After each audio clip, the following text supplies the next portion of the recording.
Stop waiting for them to come back. This is the moment your real life starts. Let me be blunt right out of the gate, because dancing around this is why so many people stay stuck for years. If you were ghosted, if you were discarded, if someone walked away without explanation, without closure, without a conversation, your job is not to wait for them to wake up.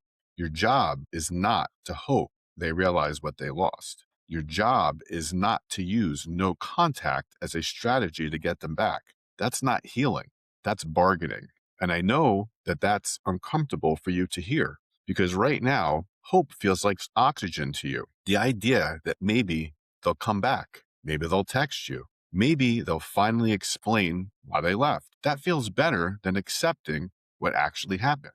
But here's the truth. No one selling you coaching packages wants to say. Someone who wanted to keep you would not have risked losing you in the first place. So why the whole get your ex back culture is simply poison. There's an entire industry built on one lie, that your worth is proven if the person who left returns. Think about just how twisted that is. It's not growth. It's not healing. It's not peace. It's reversal. It undoes the rejection, undo the humiliation, undo the reality that someone chose life without you. And listen, I understand why some people fall for it. Rejection doesn't just hurt your feelings, it attacks your whole identity. It makes smart, grounded people suddenly obsessive. You start replaying conversations, reading between lines that aren't there, watching videos titled, "If they do this, they still love you." And all of it simply keeps you focused on them instead of the real question.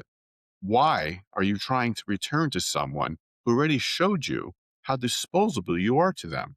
That's not love. That's fear. So what's the truth really about being discarded? Let's talk about the word discarded. It sounds brutal because it is. It feels like you were used up, placed, devalued, but most people don't get discarded because they're not enough. They get discarded because they stopped being convenient. Let that set in for a second. They stopped over functioning. They stopped explaining themselves. They stopped shrinking to keep the peace. They asked for clarity, consistency, respect, partnership. And when a relationship only works as long as one person sacrifices themselves, growth becomes a threat. So the discard isn't proof that you failed. It's proof that the relationship couldn't survive balance. And here's the part you don't want to face. Someone who ghosts you instead of communicating is not someone you lost. It's someone you were spared from building a future with. Think about that. So why chasing destroys your self-respect? Every attempt to win them back costs you something. Every delayed reply you overanalyze, every social media post you post for them, every countdown to when you're allowed to text them again. That's not strength. That's emotional outsourcing. You're handing your nervous system to someone who already walked away. And the most dangerous part, you start negotiating your dignity. You tell yourself, maybe I was too much. Maybe I should have been calmer. Maybe if I show them I've changed. Come on, that's not reflection. That's self-erasure. No relationship worth saving requires you to beg, disappear, or perform emotional gymnastics. If they needed silence to see your value, they never valued you. No contact is not a spell. Let's clear this up right now. No contact is not a trick. It's not a strategy. It's not a way to open their eyes. If you're doing no contact while secretly hoping they reach out, you're still stuck. Real no contact is very simple. You stop chasing access to someone who chose absence. That's it. No timelines, no rules, no if they don't text by day 45. Come on. You're not punishing them. You're simply protecting yourself. And here's the hard truth. If no contact works by making them miss you, you didn't lose them. But if it doesn't, you gained clarity. Either way, waiting is not the point. Moving forward is. So what does real moving forward actually look like? Moving on isn't pretending that you don't care. It's accepting that someone showed you their capacity and it wasn't enough. It looks like this: no longer correcting their version of you, no longer chasing explanations, no longer measuring your worth by their regret. Instead, you ask better questions. Why did I tolerate confusion? Why did I stay longer than I should have? Where did I abandon myself to keep connection? This isn't about blame, it's about ownership.